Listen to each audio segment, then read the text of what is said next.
para rasul ya, penerus-penerus Yesus memperkenalkan bahwa Yesus adalah hamba Allah. Juga di Kisah Rasul 4 ayat 27 ayat 30 jelas sekali jemaat mula-mula ketika berdoa kepada Bapa mengatakan bahwa Yesus hambamu yang kudus. Jadi Yesus itu hambanya Allah.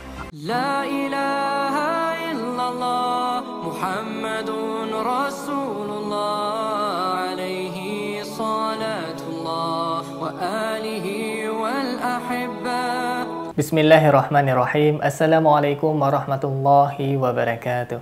Alhamdulillahilladzi khalaqal mauta wal hayata liyabluwakum ayyukum ahsanu amala wa huwa ala kulli syai'in qadir. Salatan wa salaman ala nabiyyina Muhammad sallallahu alaihi wasallam alladzi qad hamala an-nas minadh dhulumati ila an-nur minal jahiliyah ila al-islamiyah. Alhamdulillah sahabat, Allah masih mengizinkan kita untuk berjumpa kembali sahabat. Alhamdulillahirabbil alamin. Baik sahabat, tidak bosan-bosannya saya ingatkan kepada para sahabat untuk menonton video ini sampai dengan selesai sahabat. Karena saya khawatir terjadi kesalahpahaman di kalangan sahabat seandainya menontonnya sepenggal-penggal atau bagian tertentu saja sahabat. Semoga Allah menjaga iman kita sampai kita wafat. Amin ya rabbal alamin. Baik sahabat, terus dukung channel dakwah ini dengan cara klik tombol subscribe, like, comment, dan share sahabat. Dengan cara mensubscribe, dengan cara men-like, dengan cara men-share, sahabat sudah ambil bagian dalam membentengi umat dari pemurtadan. Semoga Allah membalas kebaikan sahabat bagi yang sudah subscribe. Amin ya rabbal alamin. Baik sahabat, konten kita kali ini sahabat, kita akan menonton sahabat atau menyaksikan bareng-bareng sahabat ketika si Bapak Ibnu Kalam sahabat mendebat wartawan Injil sahabat.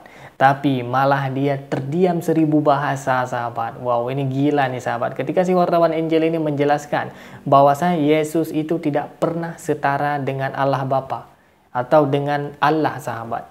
Jadi Yesus itu hanyalah sebagai utusan sahabat. Dia membuktikannya berdasarkan ayat-ayat yang dikutip dari Alkitab itu sendiri sahabat. Maka si Bapak Ibnu Kalam yang murtadin yang agak kacau balau pikirannya ini tidak dapat berkata apa-apa sahabat. Karena itu sesuai dengan fakta apa yang si wartawan Injil ini katakan sahabat. Baik sahabat, tidak perlu berlama-lama sahabat, langsung saja kita saksikan bareng-bareng sahabat perdebatan atau diskusi antara Ibnu Kalam dengan wartawan Injil sahabat. Baik, ini dia cuplikan video yang sahabat. Ya, saya dulu. Salam buat Pak wartawan Injil. Salam Pak. Salam. Ya, saya banyak menonton video Anda itu dan saya perhatikan ya memang sesuai dengan Alkitab, sulit untuk membantahnya. Ya, yang ingin saya tanyakan kepada Anda, saya ini berpaham Trinity karena saya melihat itu kitab-kitab suci yang ada itu mendukung Trinity. Nah, jadi coba Anda tanya kepada saya, apakah saya ini termasuk pengikut Yesus atau murid Yesus? Monggo Pak wartawan Injil. Ya, kalau Allah yang Bapak sembah berbeda dengan Allah yang dikabarkan Yesus, ya sudah jelas Bapak bukan pengikut Yesus. Oh, ya, lantas siapakah? Bapak penggemarnya Yesus, pengagumnya Yesus, penelitinya Yesus. Ya. Tapi pasti ya, kalau Allah Bapak sembah beda dengan Allahnya Yesus, pasti Bapak bukan pengikut Yesus. Pasti sudah. Tapi saya mengaku saya menyembah Bapak. Menyembah Bapak? Ya, saya biasa berdoa begini, doa saya begini, saya berdoa atas nama Tuhan Yesus, saya berdoa kepada Bapak, sembuhlah penyakit pinggangku, sembuhlah, betul sembuh. Oke, saya tanya sekarang, Pak Ibnu Kalam Allahnya atau sesembahannya siapa? Ya Bapak. Ya, berarti sama dengan Yesus. Ayo, sama dengan Yesus toh. Ya. Yesus, sesembahannya Yesus. Wah, Ibnu Kalam sesembahan juga Bapak. Berarti sama. Ya. Dalam hal itu gampang kok, ini simple banget.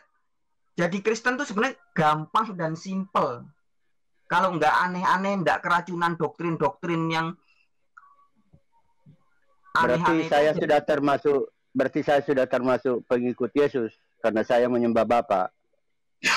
Dalam hal sama-sama menyembah Bapa, ya. Ya. Ya. Tapi mungkin Pak Ibnu Kalam lebih diperdalam gitu, bacaan Alkitabnya lebih diperdalam. karena pahamnya itu bahwa Yesus adalah utusan gitu. Kalau Pak Ibnu Kalam mempercayai bahwa Yesus itu utusan, ya itu udah sesuai dengan paham yang dipercaya sama Bang Frans gitu ya, dipercaya sama Bang Frans gitu. Ya, tadi kalau Pak Ibnu Kalam dari pertama ada beberapa ayat, misalkan di Kisah 3 ayat 13.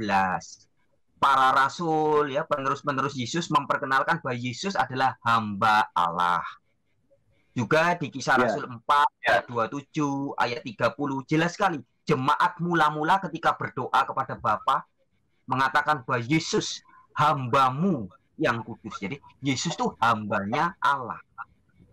Nah, kalau dalam hal ini Pak Kalam menganggap Yesus sebagai hamba Allah, sebagai abdinya Allah, berarti Pak Ibnu Kalam sama imannya dengan Kristen mula-mula. Ya. Oke, mungkin langsung tanya aja, Pak Ibnu Kalam menganggap Yesus sebagai utusan atau sebagai setara dengan Bapak? Iya, ada ayat yang mengatakan tidak setara, ada juga ayat yang mengatakan setara. Mungkin begitu. Ayat mana yang mengatakan setara? Ya, mungkin misalnya mampu menghidupkan orang mati. Apakah tidak setara itu? Oke. Silakan Bang Frans saja. Ya, ini mungkin pertanyaan terakhir untuk Bang Ibnu Kalam. Ya, langsung saya jawab ya. Jadi itu asumsi. Ketika orang mati, kemudian Pak Ibnu Kalam dalam pikirannya berasumsi, wah, ini pasti Allah. Gitu. Padahal Pak, di dalam Kisah Para Rasul 2 ayat 22, tolong ditampilkan Mas Julius supaya orang yang lain juga paham ya. Kisah 2 ayat 22. Ya.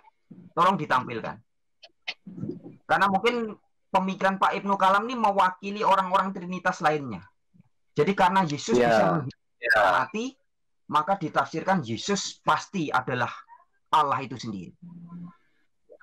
Padahal mengapa Yesus bisa menghidupkan orang mati?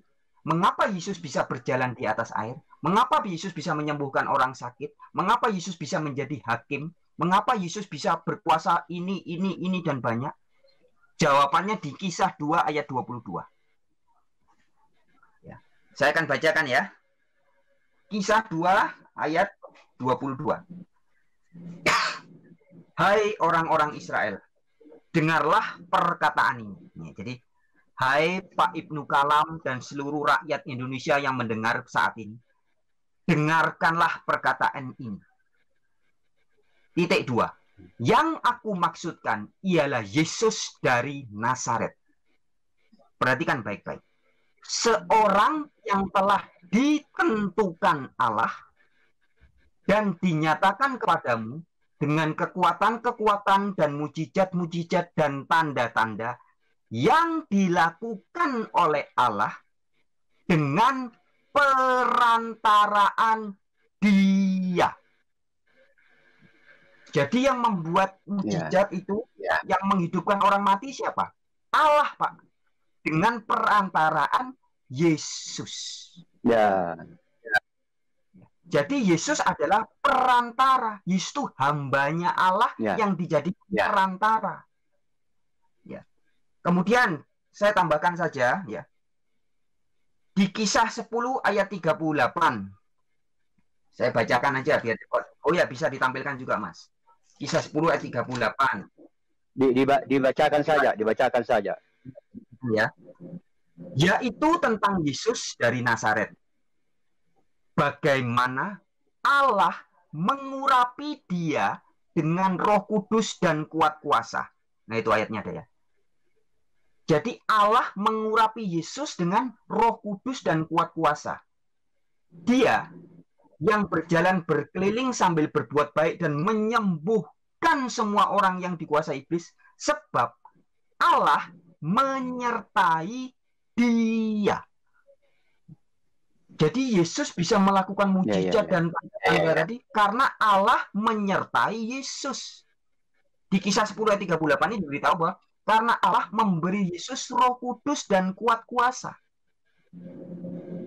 Jadi kalau Pak Ibnu Kalam juga diberi kuasa dan Roh Kudus oleh Allah atas kehendak Allah suatu saat nanti mungkin, Pak Ibnu Kalam juga bisa melakukan mujizat. Ya, amin, amin. Di perjanjian lama, Pak, Nabi Elisa juga menghidupkan orang mati. Tapi tidak ada satupun yang menganggap bahwa Nabi Elisa setara dengan Allah. Ya. Nabi Elisa menghidupkan orang mati. Bahkan Petrus, ya, Rasul Petrus di Kisah Rasul juga dikatakan Petrus juga menghidupkan orang mati. Nah, Petrus menghidupkan orang mati, oleh Pak Ibnu Kalam kok tidak dibilang Petrus adalah setara dengan Allah. Nabi Elisa ketika menghidupkan orang mati, kenapa tidak dibilang Nabi Elisa setara dengan Allah? Tetapi giliran Yesus menghidupkan orang mati, kok menurut Pak Ibnu Kalam Yesus setara dengan Allah. Nah, ini nggak betul, Pak. Maka harus dibenarkan. Oke, jadi ini mungkin masukan buat Pak Ibnu ya. Jadi jelas Pak ya, kalau Yesus itu bukan setara dengan Allah. Ya, ini suatu info untuk Pak Ibnu Kalam. Oke, mungkin saya lanjut ke yang berikutnya. Ini ada Bang Evata. Silakan Bang Evata kalau ada yang mau ditanyakan. Ya. Bisa tambahin. Oke, mungkin ditambahin dulu bentar sama Bang Frans. Silakan Bang. Oh, ya. Jadi kata kuncinya ya, baca di Yohanes 16 ayat 32 dan Yohanes 8 ayat 29. Itu dikatakan bahwa Yesus sendiri bilang, Bapa menyertai aku. Oke. Kata kuncinya di situ. Yesus bisa melakukan banyak hal hebat itu karena Bapa menyertai Yesus. Bukan karena Yesus adalah Allah, bukan. Tapi karena Allah menyertai Yesus. Yohanes 16 ayat 32, Yohanes 8 ayat 29, dan beberapa ayat yang lain. Itu saja. Baik, silakan. Baik sahabat, kita sudah dengarkan. Wow, ini sangat jelas sahabat. Ini adalah pewarta Injil yang sebenarnya sahabat. Dan dia mengatakan dengan jelas bahwasanya Yesus itu bukan Tuhan. Dan Tuhannya Yesus adalah Yahweh atau Allah itu sendiri sahabat. Seandainya seluruh umat Kristiani beriman seperti Bapak pewarta Injil ini sahabat, niscaya perbedaan antara Islam dan Kristen itu sangat tipis sahabat. Sangat-sangat tipis. Karena kita juga percaya Nabi Isa itu adalah utusan Allah sahabat. Kita percaya Nabi Isa itu menyembah Allah dalam Al-Quran. U'budullah Rabbi wa Rabbukum, itu kata Nabi Isa sahabat. Sembahlah Allah Tuhanku dan Tuhan kalian sahabat. Jadi perbedaan Islam dengan Kristen, kalau misalkan umat Kristiani itu beriman terhadap Nabi Isa itu adalah utusan, Yesus itu adalah utusan, maka perbedaannya hanyalah mereka tidak beriman kepada Nabi Muhammad. Cuma itu sahabat. Sedangkan kita umat Islam beriman dari Nabi yang pertama sampai Nabi yang terakhir, Khatamul Anbiya, yaitu Nabi Muhammad SAW. Cuma itu perbedaannya sahabat. Sedangkan dalam hal akidah, dalam hal yang bermacam-macam, itu hampir dapat kita pastikan sama sahabat. Karena ajaran Nabi sahabat, antara satu Nabi dengan Nabi yang lain, itu tidak ada yang menyembah selain daripada Allah Subhanahu wa Ta'ala sahabat. Baik sahabat, demikian yang dapat saya sampaikan sahabat. Yang baik datangnya dari Allah sahabat, yang buruk, yang khilaf itu murni dari keterbatasan ilmu saya sahabat. Mohon diperbanyak maaf dan saya mohon ampun kepada Allah Subhanahu wa Ta'ala sahabat. Terus dukung channel dakwah ini dengan cara klik tombol subscribe, like, komen, dan share sahabat. Dengan cara mensubscribe, dengan cara like, dengan cara men-share sahabat, sudah ikut ambil andil membentengi umat dari pemurtadan. Semoga Allah membalas kebaikan sahabat bagi yang sudah subscribe dengan balasan kebaikan berlipat ganda. Amin ya rabbal alamin. Baik sahabat, terima kasih bagi yang sudah menonton. Hadanallah wa iyyakum ajma'in. Akhirul kalam, wassalamualaikum warahmatullahi wabarakatuh. La ilaha illallah Muhammadun Rasulullah alaihi salatullah wa alihi wal ahibba. La ilaha illallah Muhammadun